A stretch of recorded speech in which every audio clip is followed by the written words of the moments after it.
Cette vidéo est une présentation de La Pioche, boutique de jeux, jeux de société, casse-tête et accessoires. Rendez-vous sur boutiquelapioche.com. Bonjour à tous, bienvenue sur la chaîne de Board Game Québec. Vous êtes en compagnie de Jean-Philippe et aujourd'hui, on va voir comment jouer à Imperial Steam. Imperial Steam, c'est un jeu de Alexander Humer d'une durée de 90 à 120 minutes pour 2 à 4 joueurs. Il n'y a pas de mode solo non officiel également. Et c'est pour des joueurs âgés de 12 ans et plus. C'est ici la version anglaise éditée par Capstone Games. Il y a une version française aussi qui s'en vient au courant de l'année 2022.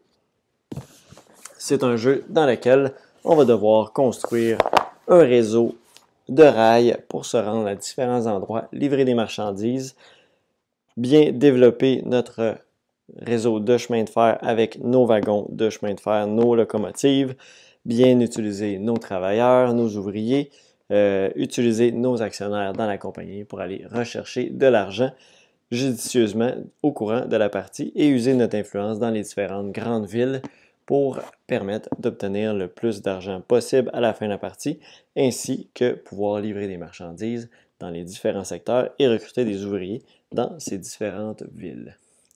Donc, sans plus tarder, on s'en va voir, on débute le tout avec la mise en place du jeu de Imperial Steam.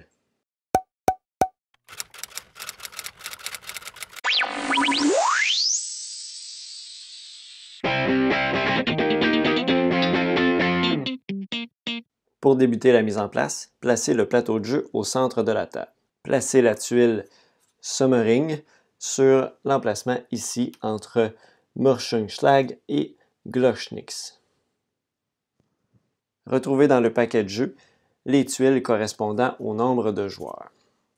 Tout dépendant du nombre de joueurs, vous allez retrouver des endos un peu plus pâles, plus foncés pour 3 joueurs et très foncés pour 4 joueurs. Dans cette vidéo règle-ci, nous allons utiliser une configuration à 2 joueurs. Donc, tous les tuiles foncées et médium vont être mis dans la boîte de jeu. 2 configurations de placement s'offrent à vous. Si vous voulez jouer avec une configuration fixe, vous allez placer les tuiles selon leur numéro en dos de leur tuile. Donc, les tuiles sont recto-verso et vous avez un numéro à l'endos et vous pouvez retrouver les numéros des différentes villes sur la carte. Faites attention, les villes de Trieste, Bruckhammer, Wernstad et Vienne sont déjà imprimées sur le plateau de jeu et ne requièrent pas, donc on ne met pas de tuiles par-dessus ces villes-là. Pour la deuxième configuration possible, vous allez prendre une carte de placement qui sont un dos correspondant aux tuiles, donc gris pâle, gris moyen et gris foncé pour le nombre de joueurs. Donc si on y va à 2 joueurs, on va placer les tuiles principales de jeu, qui sont les tuiles ici, qui ont 3 couleurs à l'arrière. Donc ce sont les villes centrales, donc les Hub City, si on a la version anglaise. Et donc ce sont des tuiles comme ça ici, de couleurs correspondant aux 4 différentes couleurs de compagnie dans le jeu. Et on va devoir les placer selon le numéro en arrière si on joue en mode fixe. Si on joue en mode aléatoire ou en fait normal, la configuration normale de jeu, on va prendre une des cartes ici. Il y a 4 cartes pour chacune des couleurs. Donc à 2 joueurs ici, on va placer les 4 villes comme ça ici de façon aléatoire aux endroits indiqués sur le plateau. Donc dans ce cas-ci, on placerait une tuile à Amstetten, une autre ville à Muro. On placerait également une autre tuile à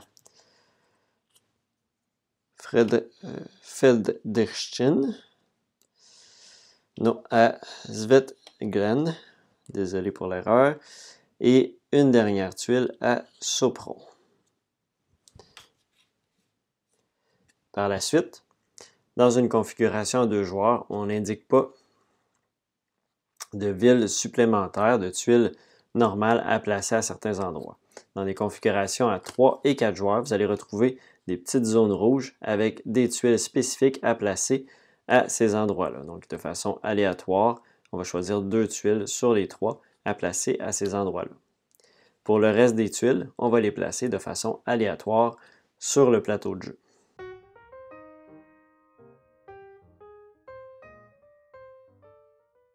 Pour le positionnement des 2 couronnes sur la carte, on y revient plus tard dans la mise en place.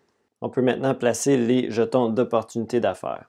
Donc, sur les cases avec un 3, on va pouvoir prendre un jeton 3 avec un 2 en dessous et un 1 à la toute fin. Dans une partie à 2 joueurs, puisque chaque joueur peut seulement prendre un jeton par tuile, le jeton 1 ne sera pas utile dans ce cas-ci pour les piles de 3. On peut ignorer cette phase si on désire dans la mise en place. Donc, je pourrais ne pas mettre le 1 dans ce cas-ci.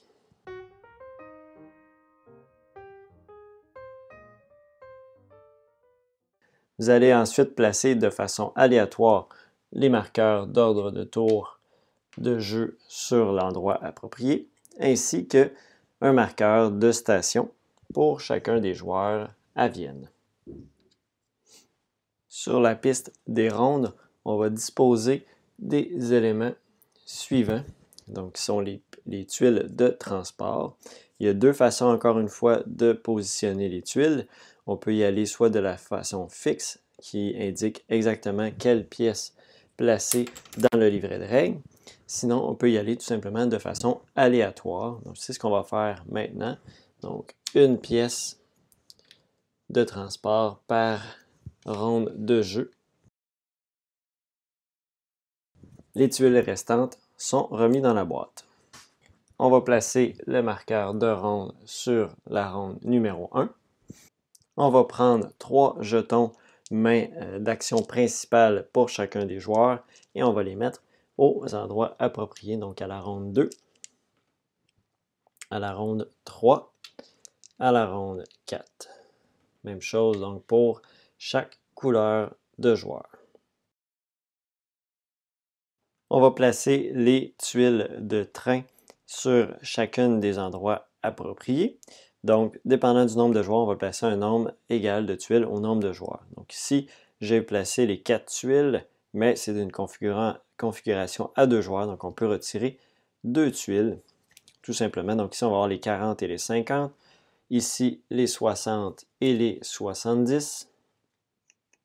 Et finalement, au bout, on va avoir les trains de 80.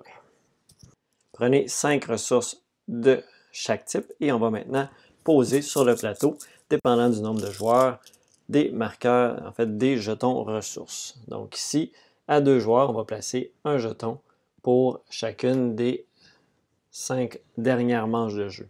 À 3 joueurs, on va mettre 2 ressources par ronde et à 4 joueurs, on va mettre 3 ressources par ronde. Donc, pour continuer la mise en place à 2 joueurs, donc ici, on va y aller de façon aléatoire, comme ça ici.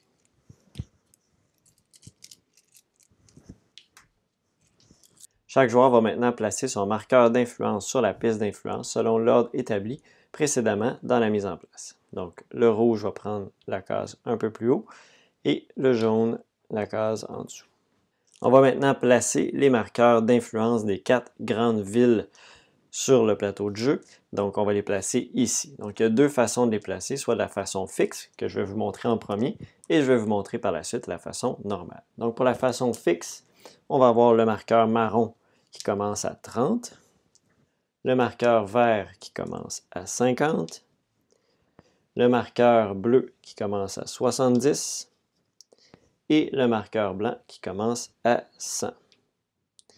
On va ensuite placer les marqueurs de couronne selon les villes indiquées dans le livret de règles.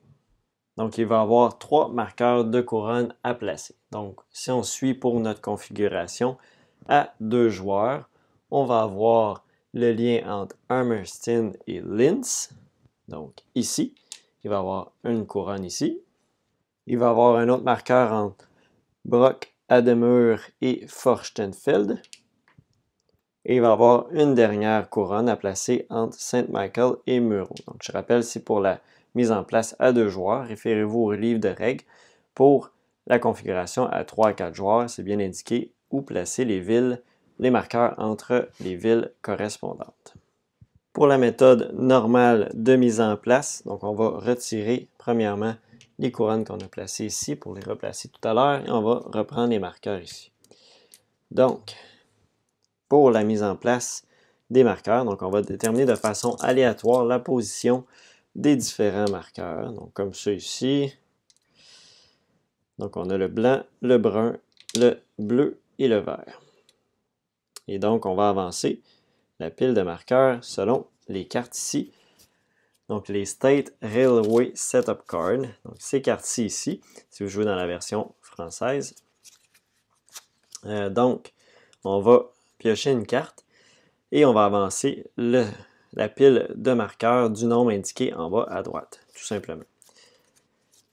Et on va faire ça 4 fois pour placer les 4 différents marqueurs. On va toujours laisser à la place le marqueur qui est en dessous. Donc ici, on retourne un 3. Donc on va avancer de 3. 1, 2, 3. Le blanc va rester là. On va ensuite avancer de 2. Donc on prend la pile. 1, 2. Ensuite de ça, on a un 3. Donc le brun reste là. 1, 2, 3. Et finalement, le dernier qui est 1, 2. Donc 1, 2. Donc ça fait la position initiale des marqueurs pour les différentes villes. Finalement, on va placer les couronnes selon la carte qu'on avait choisie préalablement pour la mise en place des différentes villes phares, les grandes villes. Donc ici, on va placer 2 couronnes, donc une entre Murska, Sabota et Zagreb, et une entre Brook Admoor et Forstenfeld. Donc voilà. On termine la mise en place du plateau principal avec les ressources qu'on place au marché. Donc le bois, la pierre, le fer et le charbon. Vous allez pouvoir aussi placer d'un côté du plateau les différentes tuiles d'action qui vont de 1 à 11, les jetons de réserve, les jetons de wagon, ainsi que les différentes coupures en argent. Pour faire la mise en place du plateau d'industrie, on va devoir choisir premièrement le bon plateau pour le nombre de joueurs. Donc ici, on a le plateau pour 2 joueurs qui est seulement d'un côté. On a le plateau ici pour 3 ou 4 joueurs, donc tout simplement. Donc dans ce cas-ci, on va remettre celui-ci dans la boîte et on va tout simplement faire la mise en place pour le plateau d'industrie pour 2 joueurs. Donc on va placer les différentes industries sur le plateau. On va remplir toutes les tuiles, sauf la première à gauche de chacune des rangées.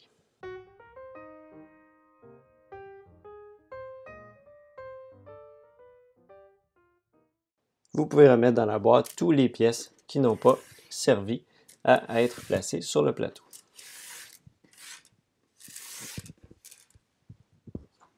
Pour la mise en place du plateau des ouvriers, on va encore une fois devoir choisir le bon plateau. Donc ici pour 3 joueurs, pour 4 joueurs et celui-ci pour 2 joueurs.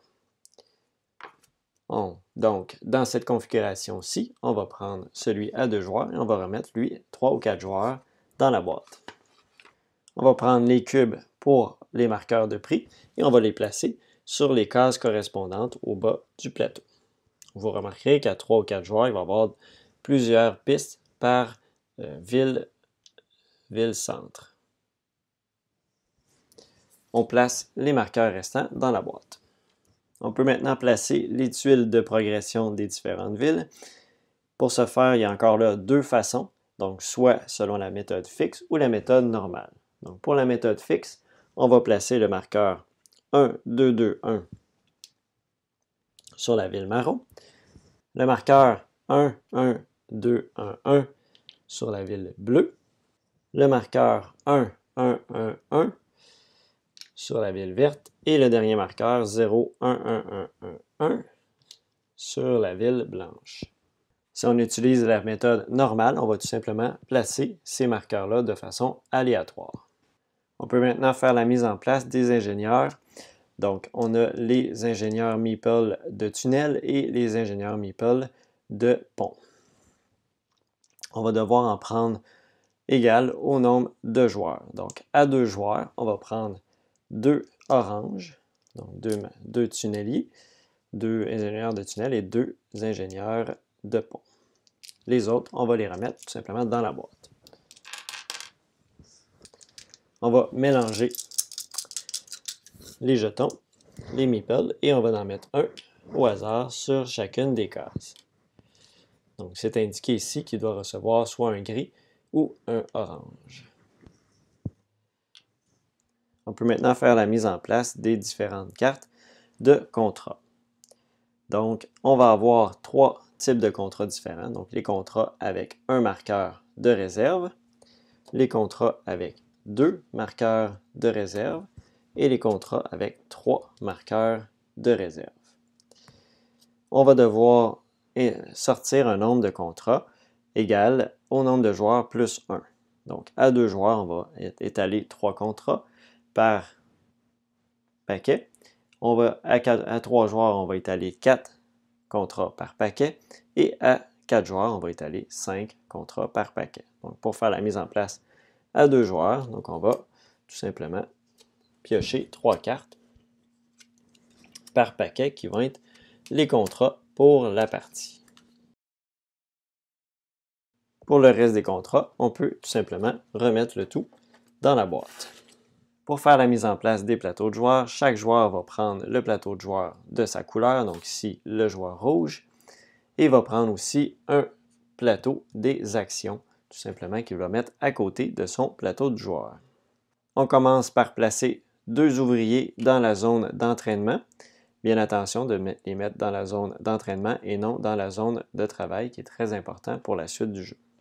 Placer les 2 marqueurs de station non construite sur le plateau joueur et placer les 2 stations correspondantes sur les endroits indiqués.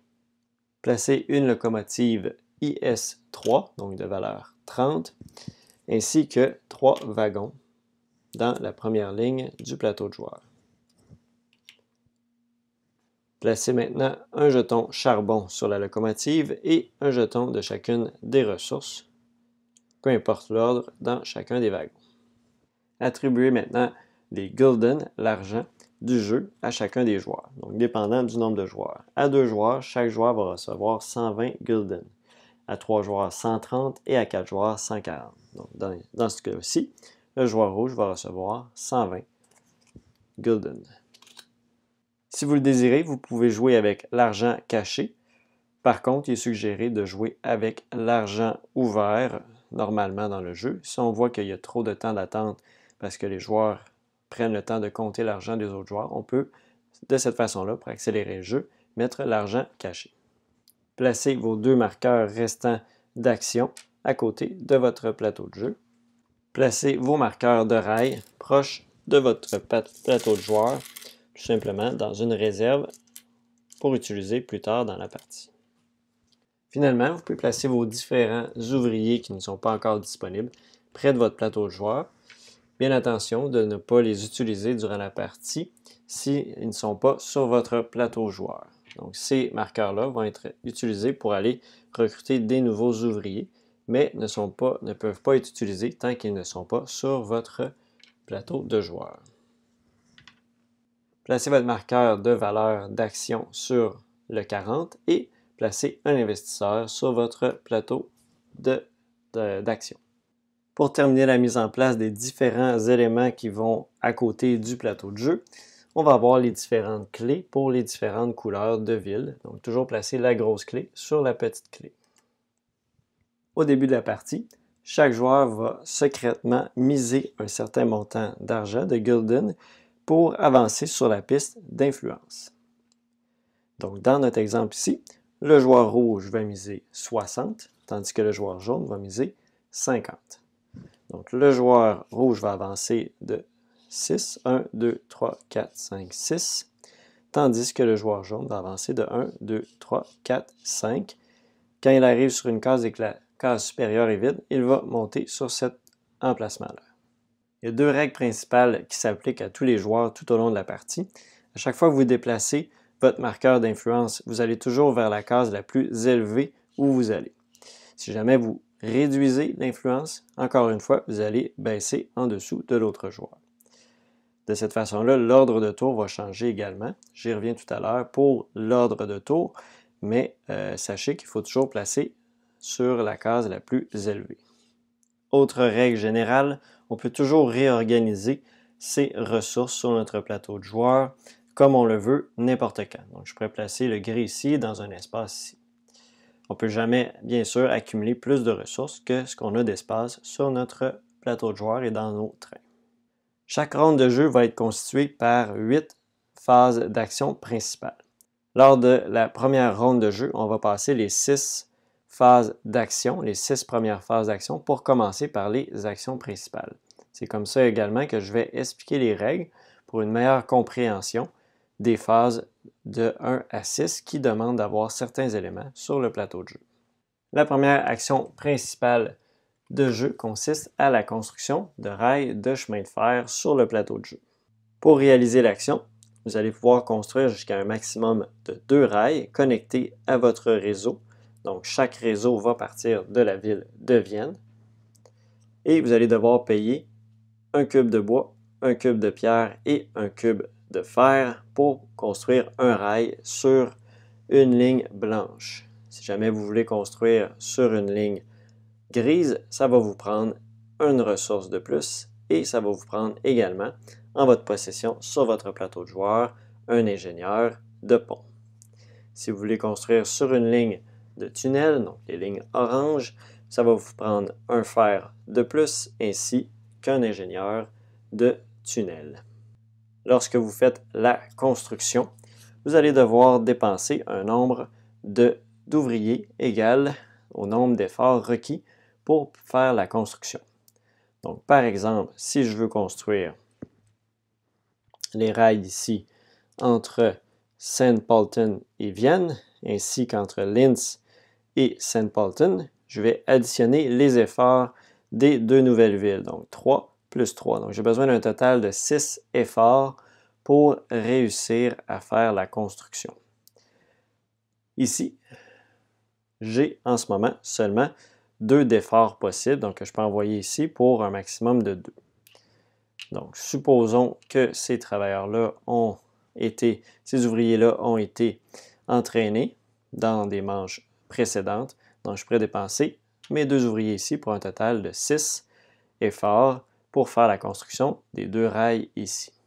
Je vais bien sûr dépenser ce qui est demandé, donc c'est-à-dire un cube gris, donc de la pierre, du fer ainsi que du bois que je vais remettre dans la réserve générale.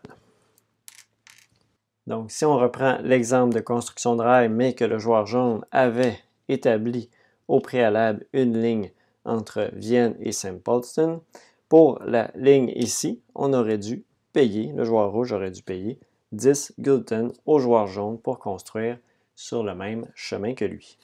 Un joueur peut avoir un maximum de 2 rails connectés à une même ville, sauf s'il a une station. Dans ce cas-ci, on peut avoir une rail sur chacune des stations connectées.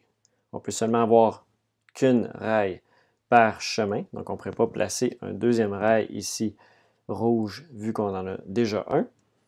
Finalement, pour les rails, les chemins avec des couronnes, ce n'est pas l'action principale de construction de rails qu'il faut utiliser, mais ça va être une action gratuite pour construire des rails qui fonctionnent d'une autre façon que je vais expliquer plus tard dans la vidéo. Chaque ville nouvellement connectée représente une nouvelle opportunité. Donc, par exemple, à St. Pölten, on va pouvoir placer un ouvrier ici pour faire une industrie et envoyer les marchandises dans les différentes grandes villes. Dans les villes avec les marqueurs de commerce, on va pouvoir utiliser les actions sur les tuiles de commerce. Donc, si ici j'ai un 3, je vais pouvoir faire 3 actions parmi les suivantes. Soit augmenter mon influence de 1 niveau, augmenter la valeur de mes actions de 1 niveau sans avoir à payer d'influence et convertir de façon permanente un wagons de marchandises en wagons de passagers qui rapportent un total de 10 à la phase de revenus qu'on va expliquer tout à l'heure. Il y a des restrictions pour retourner la tuile. Donc, premièrement, s'il y a une ressource dessus et qu'on ne peut pas la repositionner ailleurs, elle va être perdue. Et s'il y a un marqueur de réservation, comme ça ici sur la tuile, on ne peut pas la retourner de l'autre côté. Nous avons également des villes avec des opportunités d'augmenter de 1 d'influence. Dès qu'on connecte la ville, on augmente notre influence de 1. Donc, chaque ville représente une opportunité de construire une station, sauf la ville de Trieste, qui est la ville finale, que je reviens tout à l'heure sur ses particularités. Il y a également les villes, 4 grandes villes principales, qui sont des opportunités de livraison de marchandises. Finalement, il y a la ville de Trieste qui rapporte 10 gulden aux joueurs pour chacune de ces rails sur le plateau de jeu. Finalement, lorsqu'on construit la liaison entre Glockschnitz et Nürschenschlag, on peut prendre le Sommering Token qui va rapporter à la fin de la partie 2 fois notre revenu. La deuxième action consiste en recruter des ouvriers. Juste petit errata de la première action, ce sont eux les ingénieurs de tunnel et eux les ingénieurs de pont. Ça ne change pas vraiment au niveau des explications pour l'étape 1, c'est juste le nom qui sont attribués. C'est une erreur dans le livret de règles. Pour recruter des ouvriers à nous qui vont aller éventuellement dans notre niveau 1 d'expérience, on va devoir payer en fonction de la ligne du cube. Donc, on paie, par exemple, si je veux engager dans la couleur brune, je vais devoir payer 10 pour le premier ouvrier, 20 pour le deuxième, 30, etc. Et le cube va rester là. Donc, les prochains qui vont y aller vont devoir payer à partir de là jusqu'à un maximum de 50 gulden par ouvrier. Il y a aussi une restriction, on ne peut pas acheter dans tous les différentes couleurs de ville principale. On va devoir en fonction de notre influence. Alors, on va pouvoir acheter seulement dans les villes où on a notre marqueur d'influence est plus élevé ou égal aux couleurs des différentes villes. Donc, dans ce cas-ci, si on est le joueur rouge, on peut acheter dans la ville brune et dans la ville blanche seulement. Si on va acheter dans la ville bleue ou verte, on va devoir augmenter notre influence au courant de la partie. On peut également se procurer des ouvriers de tunnel ou de pont, des ingénieurs de pont. On va devoir payer 30 gulden et par exemple, dans ce cas-ci, je peux aller soit acheter le orange ou l'orange. Donc, j'ai seulement 2 ingénieurs de tunnel à ma portée. Les autres vont devoir être en fonction de si j'augmente l'influence dans ces couleurs. On va simplement payer 30 gulden et on va le mettre tout simplement sur notre plateau ici. Même chose pour l'ingénieur de tunnel. On va seulement le mettre sur notre plateau. C'est juste qu'indiquer qu'on a ce pouvoir-là dans notre faction, dans notre compagnie. À chaque fois qu'on se procure un nouvel ouvrier, on va devoir le prendre de la réserve, tout simplement, et le placer dans notre zone 1 sur notre plateau, niveau d'expérience 1. Donc, il va pouvoir déjà évoluer à partir du prochain round ou va pouvoir être utilisé dans le même round comme travailleur pour construire des routes. Finalement, lorsqu'on joue à 3 ou 4 joueurs, c'est ce plateau-là qu'on va retrouver. Et on va avoir 2 lignes. Donc, à chaque fois qu'on va faire des achats dans un même tour, on va devoir seulement avancer dans une ligne. On ne peut pas faire 10, 10, 20, 20. Il faut vraiment, à chaque fois qu'on fait l'action, seulement augmenter dans une ligne des deux, dépendant de la ville où on va. La troisième action consiste à la construction de stations de chemin de fer ou de usines, tout simplement. Pour la construction de stations, vous allez devoir prendre une station de votre plateau de joueurs et tout simplement la placer sur une ville connectée à vos rails. Donc, par exemple, je pourrais placer ici pour 30 gulden. Pourquoi je pourrais placer ça là? Qu'est-ce qui est intéressant de placer ça là? Ça me permet de repartir des rails dans d'autres directions. Normalement, on peut avoir un entrant, un sortant. Donc, je pourrais repartir mon chemin dans une autre direction. Ça me permet également de retirer le marqueur ici de station non construite, qui fait que je vais avoir un revenu de 10 gulden supplémentaires à chaque phase de revenu, ainsi qu'un endroit supplémentaire pour placer des ressources. La deuxième action possible dans la zone 3, donc c'est toujours un ou l'autre, donc d'où la petite barre oblique. Donc si je décide de construire une usine, je vais devoir payer le coût à gauche de l'usine que je vais construire. Donc par exemple ici, l'usine de bois me coûte 10, l'usine de pierre me coûte 20, l'usine de cuivre, de fer me coûte 30 et l'usine de charbon me coûte 20. Par exemple, si il y a déjà des joueurs qui ont acheté l'usine ici de cuivre, de fer, on va devoir payer 50 gulden pour placer cette usine. L'usine, on va la placer en bas de notre plateau joueur et on va pouvoir utiliser un ouvrier. Donc, dépendant de la zone où on va l'utiliser, ça va être la production de ressources qui va être à côté de cette usine-là. Donc, si on y va avec un niveau 1, ça va être 2, niveau 2, ça va être 3, et niveau 3, ça va être 4.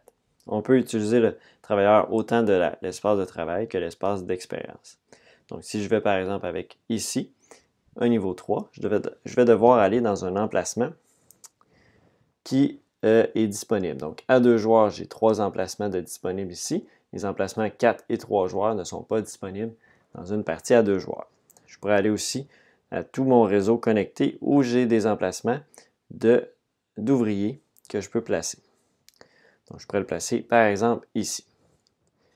Ça me permet, dans ce cas-ci, qui venait du niveau 3, de placer 4 ressources de fer à côté du bonhomme, de l'ouvrier. À partir de maintenant, on va pouvoir, avec une autre action qu'on va voir plus tard, aller récupérer ces ressources-là ou les utiliser pour faire des livraisons dans les différentes villes phares du plateau de joueurs, du plateau principal.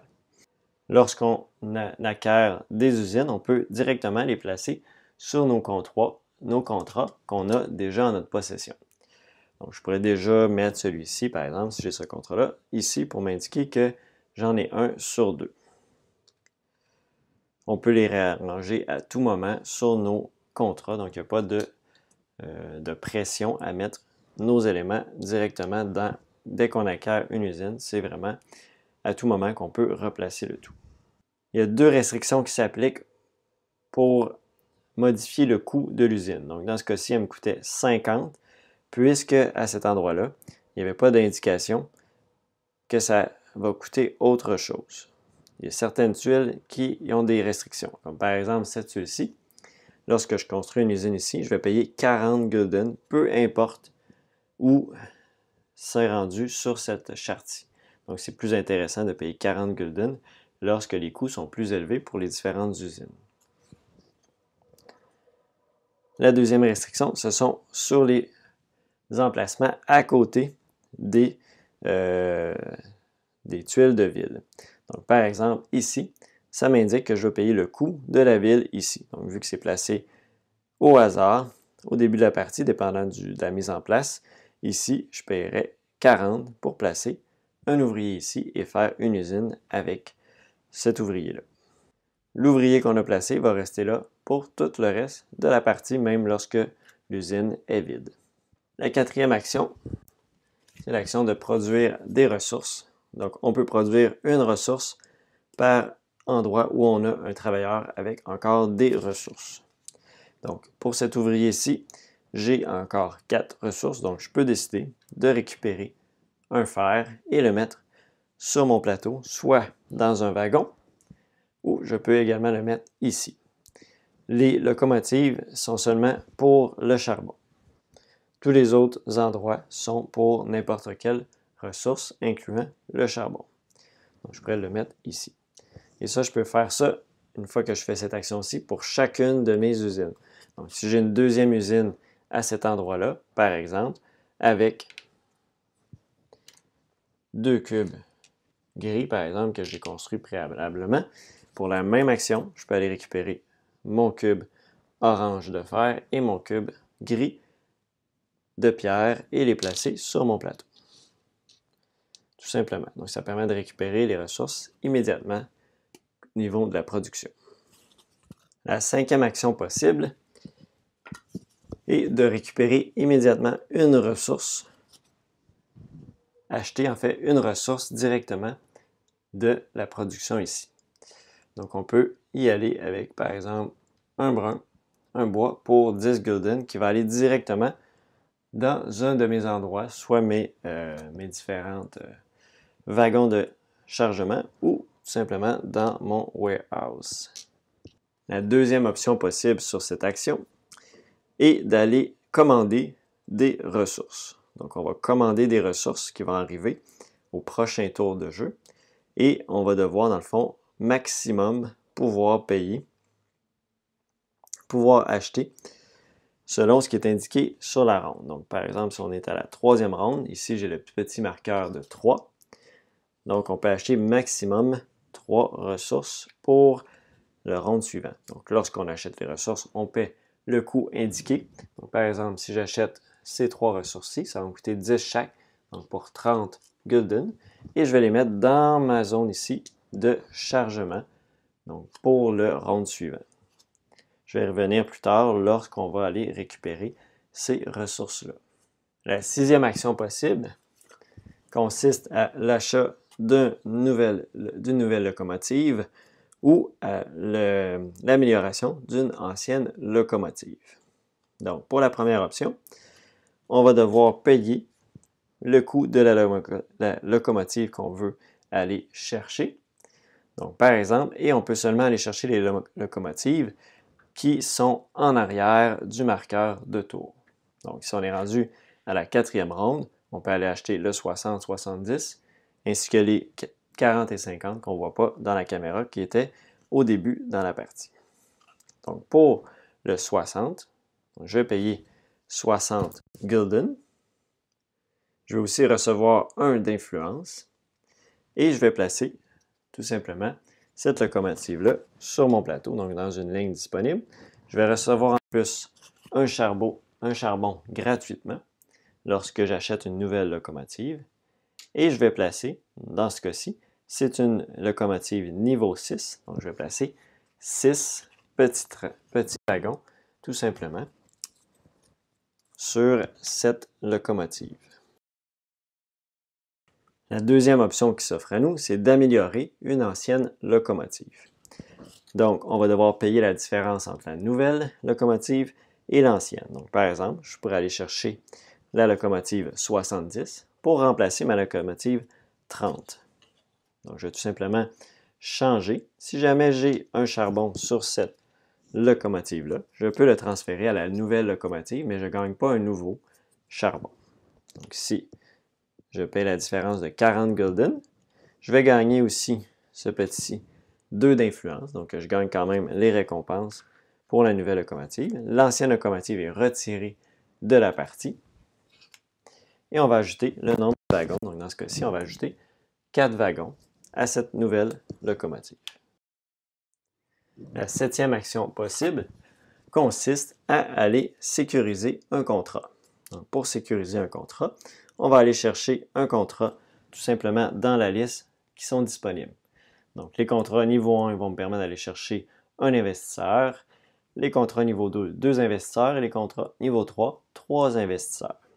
Plus les contrats sont élevés, plus ils vont être payants aussi à la fin de la partie.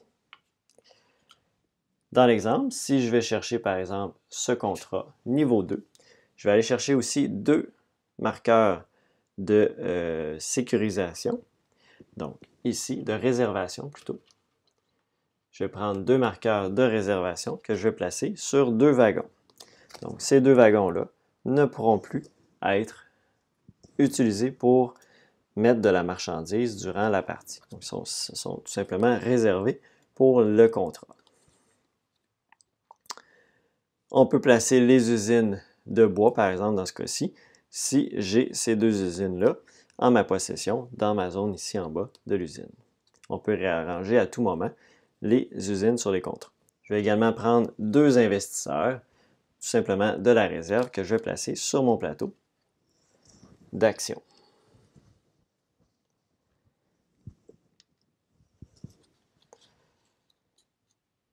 Finalement, je vais mettre le contrat à côté de mon espace de jeu, donc un endroit approprié. Ici, je n'ai pas beaucoup d'espace, donc on peut le mettre tout simplement à côté ici pour le fin de l'exemple. Le contrat va me rapporter 180 gulden à la fin de la partie s'il est réalisé, va m'en faire perdre 180 s'il n'est pas réalisé, et tout ça si un joueur se rend à l'emplacement de Trieste que je reviens tout à l'heure, donc l'emplacement final de jeu. Dans le cas qu'il n'y a personne qui se rend à Trieste, il n'y a aucune personne qui va faire les contrats, mais j'y reviens plus tard dans la phase de pointage. La 8e action consiste en une action philanthropique, donc c'est-à-dire on peut payer 10 pour recevoir 10 gulden pour recevoir 1 d'influence. On peut le faire autant de fois qu'on veut. Donc si je paie par exemple 20 gulden en tant que joueur rouge, je vais avancer de 2 cases sur la piste d'influence. La 9e action consiste à augmenter de 1 la valeur des parts d'action et de payer autant d'influence qu'indiqué. Ou on peut descendre nos influences, notre valeur d'action sans avoir à payer d'influence. Donc, par exemple, si je décide de monter de 1, je vais devoir payer ici moins 1 en influence. Donc, je vais perdre 1 d'influence. Donc, plus on va être haut, plus on va perdre de l'influence. Donc, ici, de moins 2 à moins 3, je vais perdre moins 3 influences. Dans le cas inverse, je peux tout simplement décider de descendre la valeur de l'influence. Pourquoi faire cette action? Pour pouvoir réussir à vendre. J'explique tout à l'heure comment on va pouvoir utiliser des actionnaires dans notre compagnie pour réclamer de l'argent dans les actions gratuites. La 10e action est très simple. Ça consiste tout simplement à prendre 10 gulden. Et la 11e action, c'est la plus simple du lot. Elle consiste tout simplement à passer. Finalement, une règle qui s'applique à tous les joueurs lorsqu'ils décident de faire des actions. Donc, la première fois qu'on va sur une action, les autres joueurs peuvent également y aller. Donc, le joueur jaune pourrait également aller sur la même action, l'action numéro 4. Si jamais un joueur décide de retourner sur une même action que lui-même a déjà fait, il va devoir payer 1 d'influence par main qu'il a déjà sur la tuile. Donc, ici, dans ce cas-ci, on paierait 1 d'influence pour pouvoir faire la même action 2 fois dans la même ronde de jeu. En plus des 11 actions, les joueurs peuvent faire également des actions gratuites à leur tour. Il y a 3 actions gratuites qui existent. Donc, la première, c'est d'utiliser ces investisseurs pour réclamer de l'argent. Donc, on va pouvoir utiliser des investisseurs qui sont sur notre plateau d'action. On peut donc vendre autant de fois qu'on veut 10% de notre avoir final de la partie en échange du montant indiqué par la valeur de nos actions. Dans cet exemple-ci, on aurait une valeur d'action de 90 $ et on peut seulement vendre les actionnaires, on peut seulement utiliser les actionnaires qui sont au-dessus ou égales à notre valeur d'action telle qu'indiquée ici, donc plus grand ou égal. Donc dans ce cas-ci, on pourrait utiliser 3 actionnaires pour faire 3 fois 90 gulden, donc 270 gulden, en utilisant les 3 actionnaires ici, qu'on met ici, donc qui nous vont rapporter, qui vont aller enlever 10% chacun à la fin de la partie. Donc si on utilise le total des 10 actionnaires dans la partie, bien, notre score va être de 0, vu qu'ils vont aller chercher chacun 10%, pour un total de 100% des avoirs de notre compagnie à la fin de la partie. La deuxième action gratuite consiste à faire une livraison, maximum une livraison par tour de joueur, et il va falloir également dépenser un charbon pour faire cette livraison-là.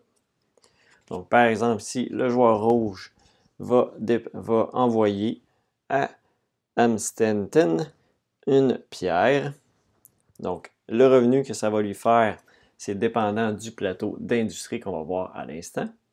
Donc, dans ce cas-ci, le joueur va faire un total de 80 gulden pour sa livraison. Donc, ça va dépendant de qu'est-ce qui est visible, la dernière case visible avec un revenu. Donc, plus ça va, moins les revenus sont grands, plus il y a d'industrie sur le plateau. Le joueur va également dépenser, comme je mentionnais, un charbon qu'il va remettre dans la réserve et va également déplacer le marqueur d'influence de la ville qu'il a été. Donc, dans ce cas-ci, c'est la ville blanche. Donc, ici, ça nous indique pour la première livraison qui est effectuée dans cette ville-là, c'est 0. Donc, elle va avancer de 0 sur la piste d'influence ici. Donc, dans le cas d'une deuxième livraison dans la ville blanche, on avancerait ici leur marqueur de 1. Donc, tout simplement pour augmenter la valeur des actions de cette compagnie-là, de cette ville-là, en fait, la valeur d'influence de cette ville-là, pour éventuellement que les joueurs ne soient plus capables d'aller faire des échanges dans ces endroits-là. Donc, les joueurs vont devoir augmenter également leur influence. Finalement, la dernière action gratuite possible dans un tour est d'acheter une route de couronne, de la couronne. Donc, si jamais il n'y a aucun joueur qui a déjà passé sur cette route-là, on va devoir payer le maximum des prix reliant cette route-là. Donc, 30 ou 50 dans ce cas-ci. Donc, on va pouvoir placer une de nos rails. Bien évidemment, il faut déjà avoir un réseau lié à cette couronne-là pour construire un rail. Et donc, on va devoir payer 50 gulden. Si jamais il y a déjà un joueur, donc le joueur jaune veut y aller également, dans ce cas-ci, il va devoir payer à l'autre joueur le minimum des deux montants. Donc, dans ce cas-ci, il va payer 30 gulden à l'autre joueur, donc au joueur rouge, pour pouvoir également acheter cette route de la couronne. Maintenant qu'on a terminé la phase d'action, on passe maintenant à la phase 8. Donc, si un joueur s'est rendu à Trieste, donc a réussi à connecter Vienne à Trieste, on va passer directement à la phase de pointage final. Si également on est rendu à la phase 8, donc on ne peut plus avancer le marqueur, à la ronde 8, on ne peut plus avancer le marqueur s'il est ici. On termine également, on s'en va au pointage final. Sinon, on avance le marqueur d'une case. La première étape d'une phase consiste à aller récupérer nos mains d'action qu'on a utilisées dans le tour précédent mais également celles qui sont présentes sur la ronde en cours. Donc ici, le joueur rouge viendrait récupérer sa main d'action qui lui donne donc une action supplémentaire pour la prochaine manche. Le joueur jaune fait de même. On va également reprendre les actions qu'on avait utilisées dans ce tour-ci. Donc, la deuxième étape consiste tout simplement à prendre les marqueurs de ressources s'il y en a dans la phase en cours et de les amener tout simplement dans la zone ici du marché pour remplir le marché pour la prochaine manche. Pour la phase 3, les joueurs vont prendre les matières, les ressources qui étaient dans la zone de livraison et les amener sur leurs différents wagons tout simplement. Donc, ça va être maintenant disponible pour utilisation dans la manche. Les joueurs vont également faire leur revenu à la phase 4. Donc, tous les 10 qui sont indiqués ici, ça va être un 10 gulden de revenu. Et tous les trains qu'ils ont retournés vont également, tous les wagons qu'ils ont retournés vont également leur donner un 10 gulden de revenu. La phase 5 consiste à, premièrement, améliorer ces ouvriers qui n'étaient pas en travail. Donc, celui-ci va devenir un ouvrier niveau 2 et remettre tout simplement dans la même zone, dans la zone d'expérience, les ouvriers qui ont travaillé durant le tour précédent. Finalement, on va changer l'ordre de tour de jeu selon la nouvelle piste d'influence. Donc, dans notre exemple ici, le joueur rouge est toujours devant le joueur jaune, donc l'ordre de tour ne change pas. Si jamais, durant la manche précédente, le joueur jaune a réussi à dépasser le joueur rouge dans la piste d'influence, il va devenir premier joueur pour le prochain tour de jeu. Pour le calcul du pointage final, on peut se fier à la carte de référence ici. Donc, premièrement, on va faire le calcul, on va refaire un revenu comme à la phase de revenu. Donc, on va calculer ici 10, 20, 30. Et si jamais on a en notre possession le Submarine Token, on va doubler ce montant. Donc, on ferait 60 si on a cette tuile-là en notre possession. Également, faire attention, et on n'indique pas sur la carte qu'il faut également vendre toutes les ressources qui sont encore en notre possession, soit dans notre warehouse, dans notre entrepôt, ou dans nos wagons pour 10 gulden chaque. Au courant de la partie, lorsque vous allez faire des livraisons pour des cubes de charbon avec les industries de charbon, vous allez réclamer des clés, telles qu'indiquées sur le plateau des usines comparativement à de l'argent, ça va être des clés. Donc, à la fin de la partie, pour chaque clé que vous avez en votre possession, soit les grandes clés, donc si vous êtes le premier joueur à avoir livré, et si vous êtes le deuxième, parce qu'il y a toujours 2 cubes de charbon par tuile de ville, si vous êtes le deuxième, vous allez avoir les petites clés. Les clés, vous allez faire des points en fonction du jeton de la couleur sur la pièce d'influence. Donc, dans ce cas-ci, pour la grande clé, on fera un total de 50 gulden.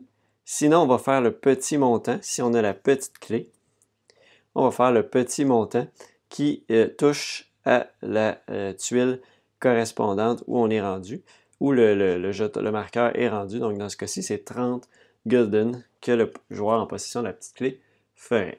Donc, on fait ça pour toutes les clés de chacune des couleurs qui ont été prises en possession par les joueurs. On va également faire de l'argent en fonction de notre influence par rapport aux autres marqueurs d'influence. Donc, si plus on dépasse de marqueurs d'influence des 4 grandes villes, plus on fait de revenus. Donc, dans ce cas-ci, le joueur jaune et le joueur rouge dépassent chacun 2 marqueurs d'influence, plus grands ou égales, donc ils font chacun 30 gulden. Si jamais le joueur jaune s'était rendu ici, donc il ferait dans ce cas-ci 4 fois, donc 100 gulden pour avoir plus d'influence que les 4 grandes villes. On va maintenant regarder si un des joueurs s'est rendu à Trieste. Donc dans ce cas-ci, le joueur rouge s'est rendu à Trieste. Lorsque le joueur rouge s'est rendu à Trieste, il fait un revenu de 10 gulden par track qu'il a fait dans la partie. Donc 1, 2, 3, 4, 5, 6, 7, 8, 9, 10. Donc il fait un total de 100 gulden dès qu'il arrive à Trieste. Ça met aussi fin à la partie. Et les contrats sont maintenant valides. Si aucun joueur, donc par exemple la partie se termine de cette façon-ci, au 8e tour de jeu, à la fin du 8e tour de jeu, donc aucun point de la zone mauve ici qui est fait, donc aucun point pour les contrats. Donc si on revient à cet exemple-ci, le joueur rouge va faire la valeur de ses contrats qu'il a réalisés. Donc si jamais il a réalisé ce contrat-là, il va faire 180 gulden. Si jamais il n'a pas réussi à faire le contrat, il va devoir payer 180 gulden. Donc les contrats sont à double tranchant. Pour le joueur jaune, s'il désire faire ses contrats, il n'aura pas le choix de payer tout simplement 20 gulden par route qu'il doit emprunter à l'adversaire. Donc dans ce cas-ci, il y a 2 routes pour se rendre à Trieste. Donc il va payer un total de 40 gulden au joueur rouge. Si jamais on est dans une partie à plus que 2 joueurs, ça va toujours être en fonction de l'influence des joueurs. Donc par exemple, si on se retrouve avec un autre joueur qui passe par une route similaire, donc ça peut être un autre joueur qui passe exactement par les mêmes routes, le joueur jaune va payer au joueur qui a le plus d'influence sur le plateau. Donc, par exemple, si un autre joueur est à 80 d'influence et qu'il a les mêmes routes ici que le joueur rouge, le joueur jaune va payer seulement au joueur qui a le plus d'influence, le total de 20 gulden par route. Finalement, avant de faire le décompte final, vous allez compter la somme de votre argent et vous allez donner un total de 10% par investisseur de votre argent et ça va donner votre score final. Donc, si on fait un exemple, donc si vous terminez la partie avec 400 $, donc si vous terminez avec 400 gulden et que vous avez 3 investisseurs, donc vous allez devoir retirer 30% de 400 $. On doit donc retirer 120 $ de notre argent qu'on remet à la banque. Et ça nous donne notre pointage final de 280. Le joueur avec le plus de Gulden à la fin de la partie remporte. Donc voilà, c'est comme ça qu'on joue à Imperial Steam. Si jamais vous voulez encore plus de variabilité dans la mise en place, sachez qu'à la fin du livret de règles, il y a une autre façon de mettre en place encore plus aléatoire et avec le système de cartes comme ça ici pour mettre en place les couronnes. Sachez que cette mise en place plus aléatoire risque de créer des configurations encore plus difficiles, donc y allez seulement si vous êtes très expérimenté avec le jeu. Donc sur ce, merci beaucoup d'avoir écouté cette vidéo de comment jouer. Je vous invite également à aller vous abonner à la chaîne de Board Game Québec si vous n'êtes pas encore abonné, à commenter si vous voyez des petites erreurs que j'aurais pu faire ici et là, merci de les corriger, c'est toujours très apprécié et ça aide les autres joueurs qui vont écouter cette vidéo-là. Et sinon, n'hésitez pas juste à commenter si vous avez apprécié la vidéo et à partager également. Donc sur ce, on se revoit très bientôt dans une prochaine vidéo. Allez également voir la boutique lapioche.com pour m'encourager, faire des achats. C'est la façon d'encourager la chaîne en même temps. Donc sur ce, merci beaucoup et on se revoit très bientôt. Bye bye.